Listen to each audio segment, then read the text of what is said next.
And we're back. Today I am talking about the word no. So I was really inspired to dive into this topic. I've thought about doing an episode about this for a long time, but it's a little bit uncomfortable to talk about the multiple times that you've been told no or been rejected or been ghosted or all kinds of things. So we experience this all the time, whether it's in work and relationships, in your kind of side hustle, your hobbies, whenever you're trying to get something moving, accomplish something, get it off the ground, you're going to be met with some no's, no matter what it is.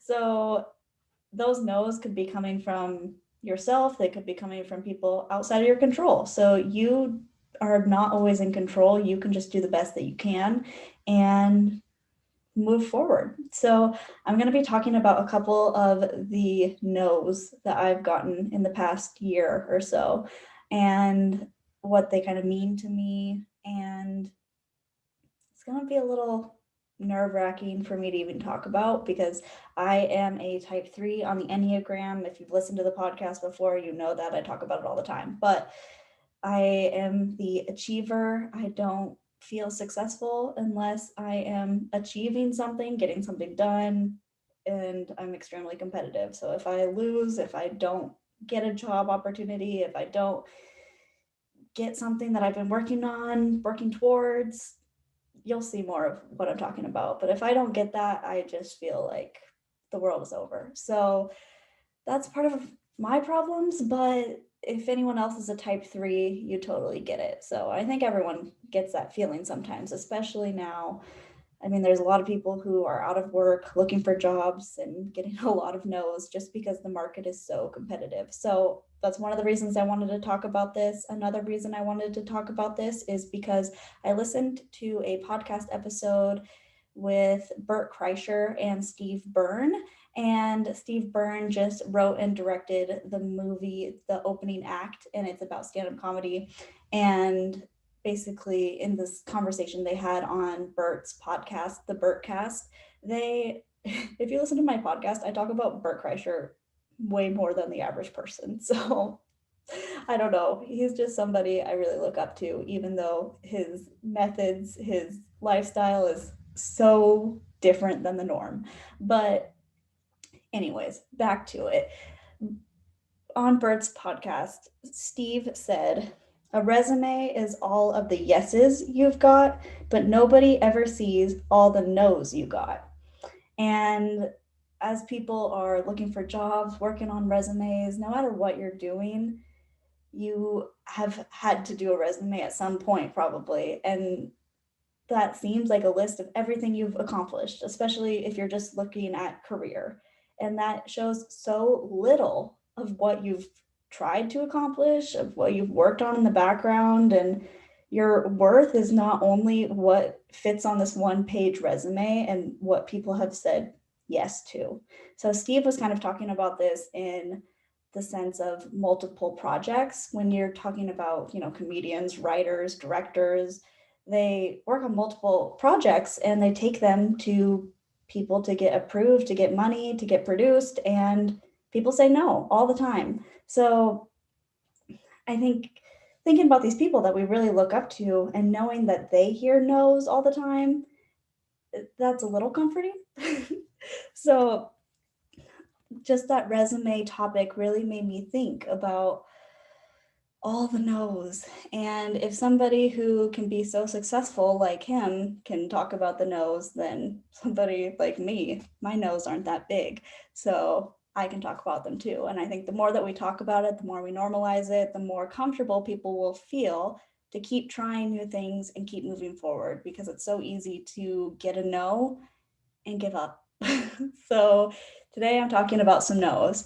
They're going to be in regards to work and in regards to the podcast. And these are recent no's, I would say within the last year. There have been other jobs I've applied for or just things I've tried to do in the past couple years that have gotten a no, and that's okay. But I'm just kind of trying to focus on a smaller group. So about a year ago, I've talked about this before, I went to a conference called Pace to Be Brave in San Diego, and I had just started my podcast a couple months earlier.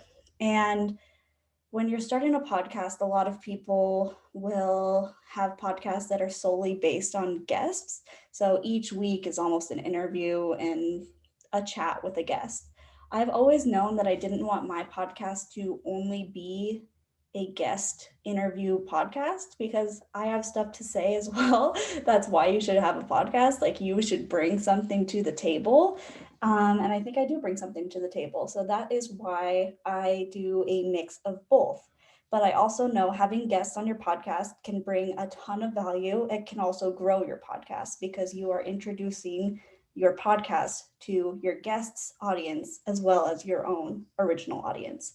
So that is obviously why people have guests on their podcast. It's not always just because they're friends and it's fun to have a conversation. People have guests on their podcast to teach their audience something new and to get into this other audience as well. So there was a Facebook community built before this event. And this event that I went to was kind of a networking conference, a personal development, business development conference.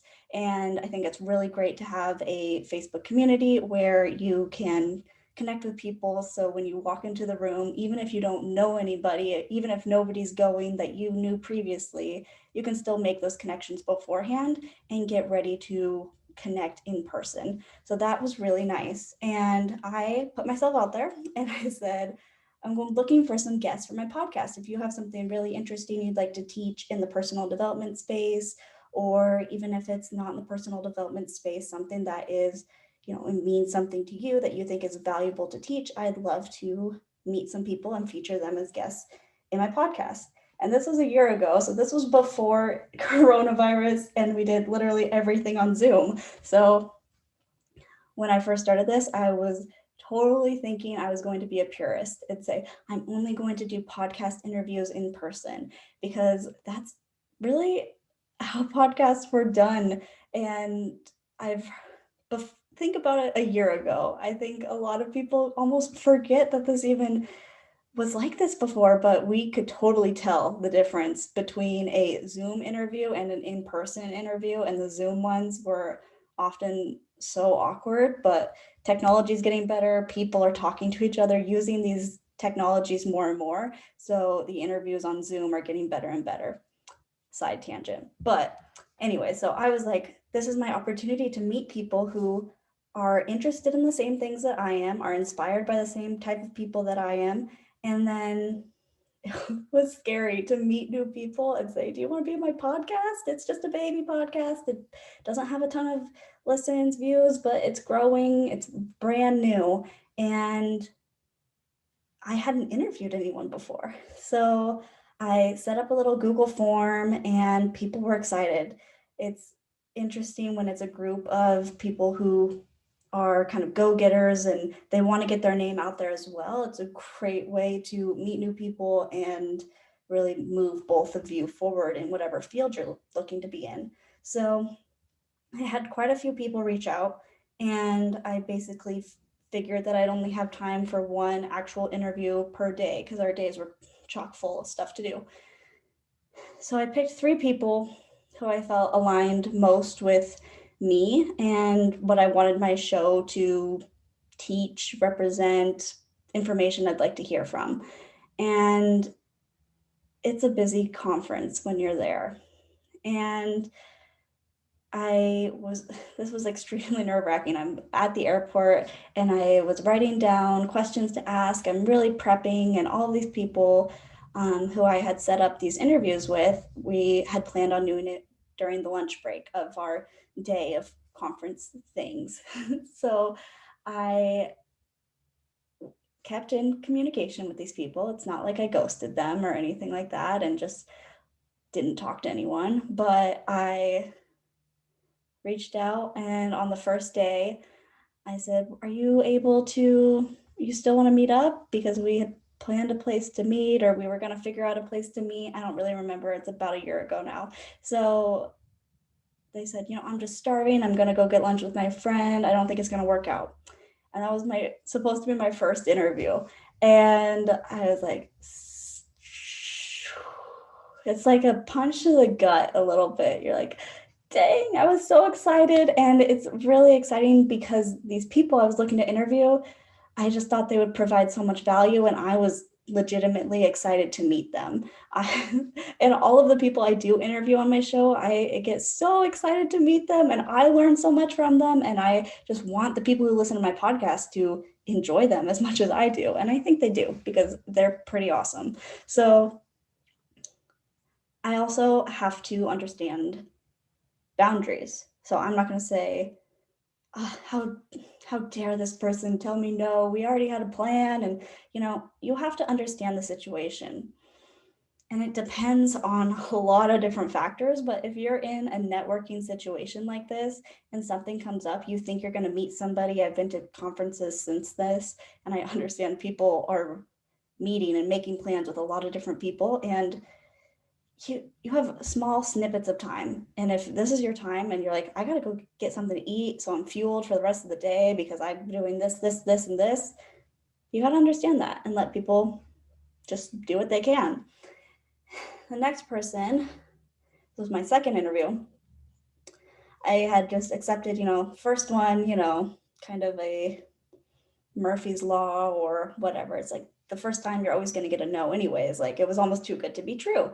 And I have no hard feelings towards these people who were unable to do it, because I completely understand you get busy, you don't have the time. But just being able to remember that when you're thinking it, it's like, it's not you. They don't hate you. It's the busyness of the situation.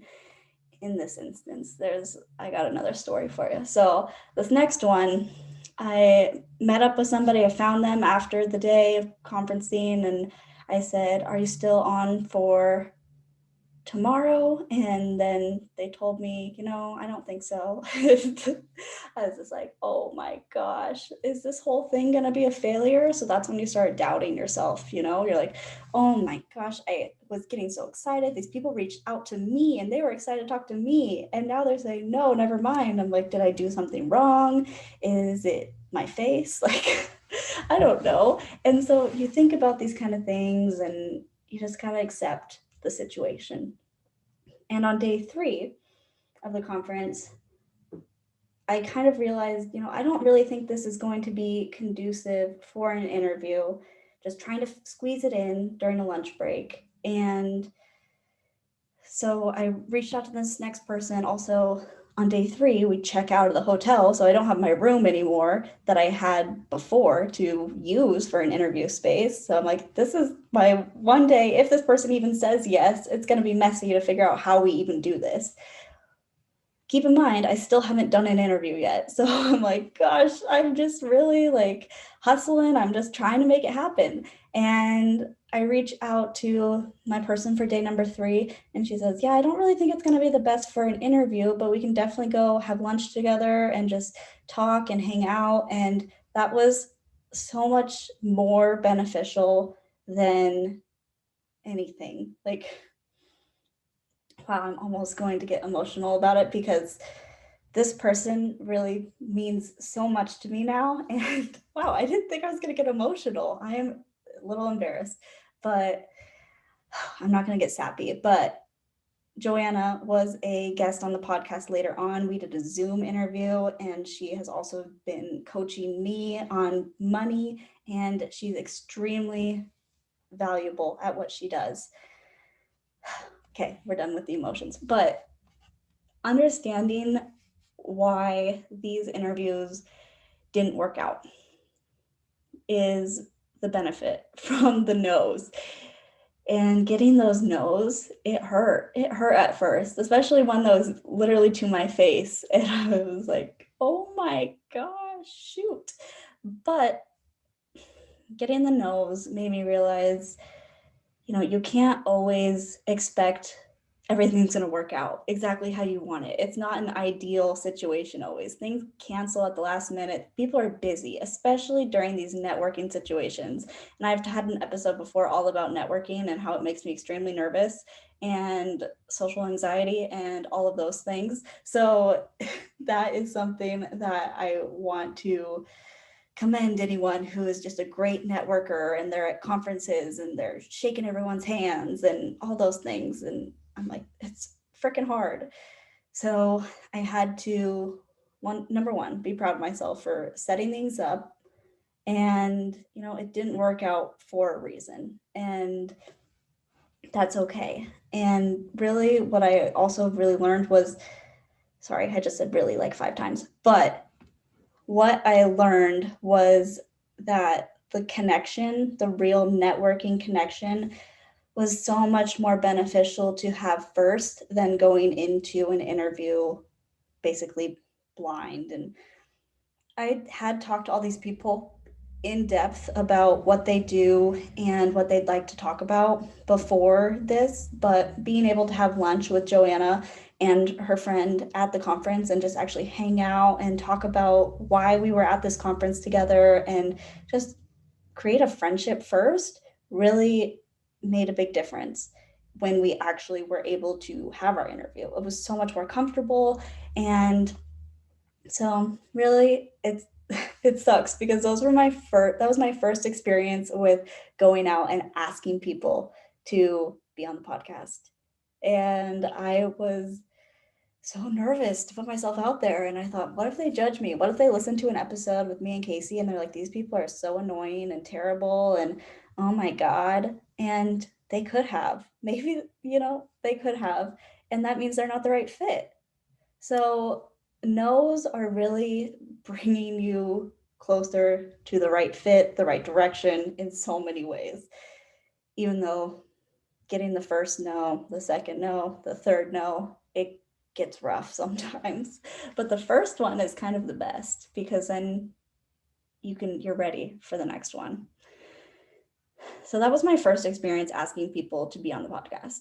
And people ask me sometimes, how do you get guests on your podcast? And I don't want to divulge too much into this, but some of it is from specific groups that I'm a part of, and then others it is people reaching out to me. It's really a mix of both. So I am not a super professional, fancy podcast with an agency and agents and people reaching out to me and saying, I'm just a baby podcast. But that's a peek behind the curtain there. And the next one I'm going to talk about hurt a little bit more. And I want to talk about a professional way, in my opinion, to say no, and a way that I would really prefer people not to say no. So, like I said, I reach out in a specific group, usually on social media, and I see, would anyone be interested in being a guest on this podcast? And these are kind of what I talk about. This is what we like to do, stuff like that. And people want to share, they want to get their name out there, they want to teach more. And it's really fun to have my audience learn more about something that someone's doing. So I like to do it in a very specific small Facebook group too, or social media group of some sort, not a large, like I'm asking 20,000 people, and then it's people who don't even align with what I'm trying to do. So I like to have a common thread between me and somebody else, why we're in the same Facebook group together. We have similar values, we have similar people who inspire us. So I ask in the group, and it's a smaller group, it's less than 1,000 people, I believe. And I had a couple of people reach out to me and they said, I'd love to do this. I think I'm a good fit. And then some people, I will tell them, I don't really know if you're a great fit, because there are people who have reached out to me before. And I'm like, no, this is not exactly what I like to talk about. There's people who, specifically, I had like 5 people who were health and fitness coaches reach out, and I'm like, I don't want to do like 5 weeks of health and fitness because I am not the healthiest or fittest person, and every once in a while I think that's great, but I don't want that to be like a theme for an entire month. So anyways, that's an example of why I would say no. So a couple people reached out to me and I tried to get back to everybody. And the people who I was especially interested in, I said, I'll email you or message you on another platform. And we will connect and figure out what would work and what we'd like to talk about, etc. So somebody gave me their email address and I emailed them and gave them, questions I'm interested in learning about their business. And I have a very strong feeling that what happened with this person was that they looked at how many followers I had on Instagram, and it's not a ton on my podcast page. And then they just never got back to me. And it was one of those things where that's one of the no's that hurt the worst, when it is something that it's so easy to say, I don't actually think this is going to work out right now, maybe another time.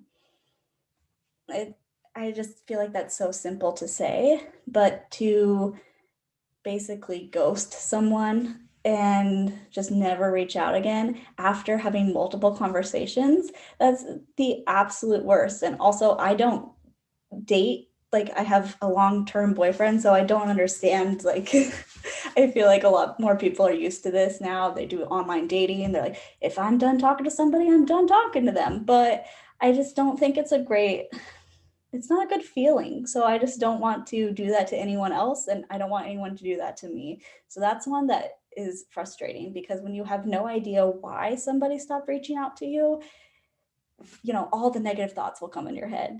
Is it because I don't have enough followers? Did they listen to one and they hate me? Do they think my voice is annoying? Do they think whatever? So that's another no. So it's not all sunshine and rainbows. I just asked 10 people and they all say yes and they love it and we're wonderful and we're a great fit for each other all the time. It's not always like that. It's a lot of work. So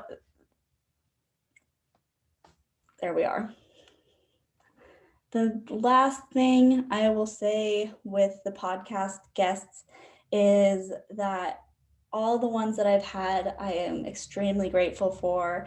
And I also am grateful for anyone who's told me no, or not at this time, or even the people who are just like, no, I don't think we're a good fit, and who do that with their actions instead of their words. Because if it's not meant to be, it's not meant to be. And if, sometimes that is an annoying saying when you're talking about something deeper, but this is, this is my hobby, my business. This is my podcast, my platform. And if somebody doesn't want to be there, I don't want to force anyone to be here. So that's what I have. And really, the relationships that I have made are so good with all of my guests. And I'm just extremely grateful for all of them.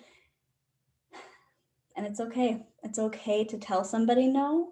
It's okay to have somebody tell you no, because it is a group effort with podcasting, with interviews, with your audience. It's got to be a joint effort. And if one side does not want to be part of that effort, and it's not, people will be able to tell.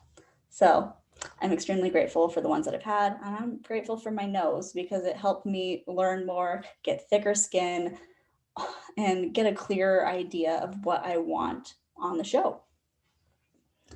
So that's related to the podcast. I'm going to get one step deeper, bare my soul a little bit more, and talk about the no's I've gotten with job interviews. And those ones can hurt a little bit differently. So whenever you get a no, it's very, very hard not to take it personally in two different ways. In a job interview, when you get a no, it's like, why wasn't I good enough? Or if you know you're good enough, it's like, what was it about me that wasn't right? And sometimes you hear you're not the right fit, and you're like, what do I have to do to be the right fit? And sometimes you're going to know, sometimes you're not going to know. You're always supposed to ask, what could I have done better? Always ask, always, always, always ask after an interview, because you might learn you said something or you did something, or you acted in a particular way that was not how you wanted to portray yourself at all. That recently happened, not recent, but at one time I did a job interview and somebody said, you just really didn't sound very excited about it. And I said, oh my God, I cannot believe that.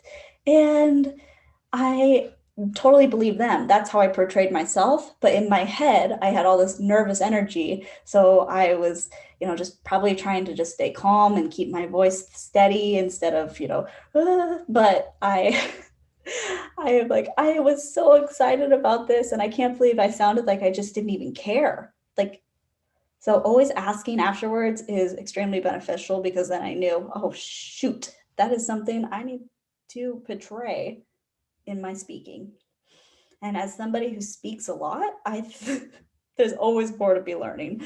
So I applied for two positions with the same group of people, and the first time I didn't get it, it was a far off thing. I didn't think I was going to get it. I was a little bit underqualified, and that was frustrating. But they always say that men apply for jobs that they're not fully qualified for, and women do not. So I said, I'm going to do it. So I applied, and the no from this first one that I didn't get really helped me understand what I would need to do to get to that place, to get to that level where that position would be a possibility for me, or a more likely possibility for me. The second one I was qualified for, and this was the one where during part of the interview process, they said, you didn't sound excited about it. And I said, oh my gosh, shoot. But this one had a lot more interviews throughout. So I had talked to a lot of people about this position, and I had learned a lot about what they were looking for. And I was very, very up to the end there, I guess you could say. And I got the no, and I asked why, and they said, it's just this person's a better fit right now, and that, you know, that's an answer. It's not always the answer you want to hear, but at that point, when you're getting a no and you're asking why, there's if you're really, really wanting something, no answer that you hear is really going to be comforting at first. So that's something just I would come back to it a week later, a month later, and then digest it again when you're a little bit farther away from the situation. But really, if you think about it from a higher up position, if you were hiring somebody and you really didn't think they're going to be a good fit, or the right fit, or somebody else is a better fit for your team working as a cohesive unit, it's extremely understandable. Whenever I'm managing a team, I want it to be extremely cohesive. I don't want there to be a loose wheel. Not that I think I would ever be a loose wheel, but if somebody can make the wheel turn more smoothly, that is all that matters. So the no's, learning that I got a no for a similar position is something that I tried for before, and getting that no twice, I was like, maybe this isn't what I'm supposed to be doing right now. Maybe I'm supposed to be doing something else. No matter how much work you put into something, how much effort, how much enthusiasm, sometimes you're just not the right fit. And it sucks to hear. And I know a ton of people are hearing that right now. I've seen my friends posting on LinkedIn, on Facebook about their job search struggles.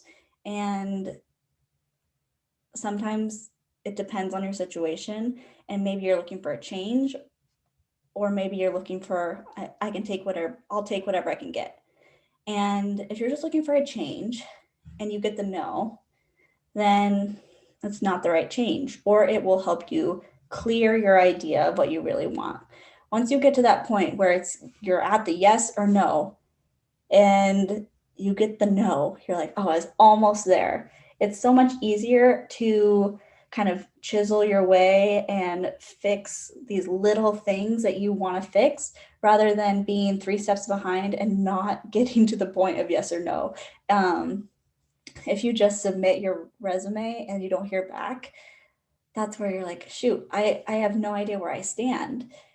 It's very similar to the podcast guest situation. Getting any answers back about why no, why not me is so much more beneficial than not hearing back, not trying at all. So, getting used to no is a very tough thing to do, but is an extremely important skill to have.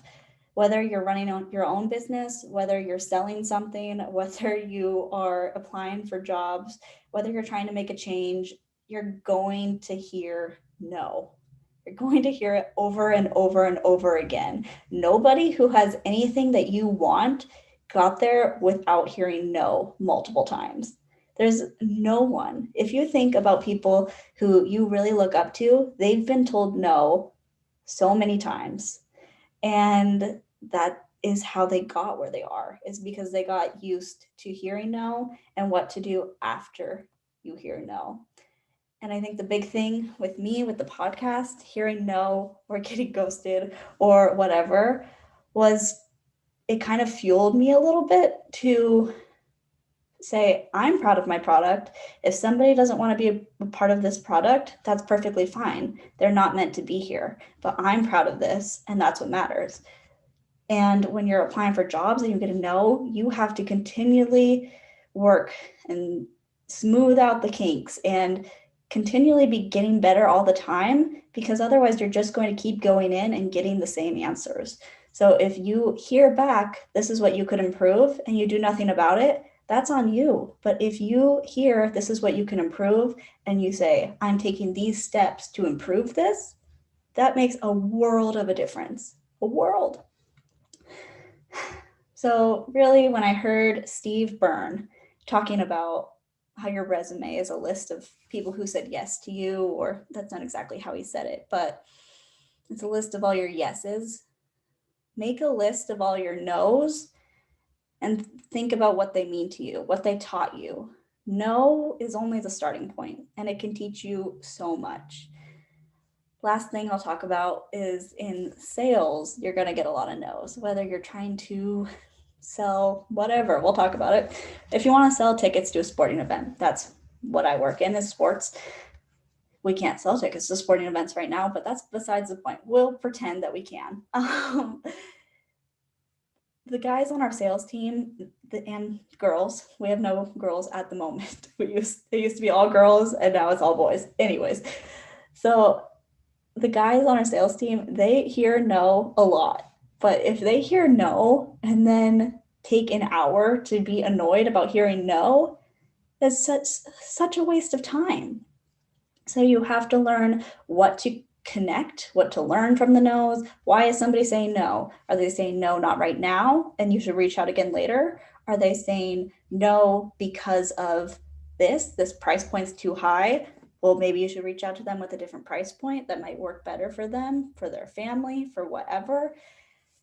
Learning the why behind the no. That's my real big point this week, is learn the why behind the no, and you got to keep going. Even if you hear no over and over and over again, you gotta keep going if you really care about it, because you're gonna hear no. And I've said this before, a lot of the times when I'm doing these podcasts and talking, I'm talking about things that I need to hear myself. So if you hear no, you gotta keep going. You gotta keep moving. And then eventually it will pay off. If you learn from your no's and if you keep moving forward, you're going to have what you want. That is the end of the episode for this week, talking about no's. Such an ugly word, but it can really help you so much get clearer on what you want, where you want to go, what you want to do, and how you can get there. It's so good. I'd much rather have a no and a why not than a no answer. A no answer is the worst. So stop ghosting people and have a wonderful week. You can always give us a 5-star review on Apple Podcast, listen, follow us on Spotify, and now we're on YouTube for this video, just part of it. So we'll see how you guys like the YouTube. I have a love-hate relationship already with YouTube. So I'm trying to figure out how I can make this work in a good way. But it ain't easy. So hope you guys have a great week and party on.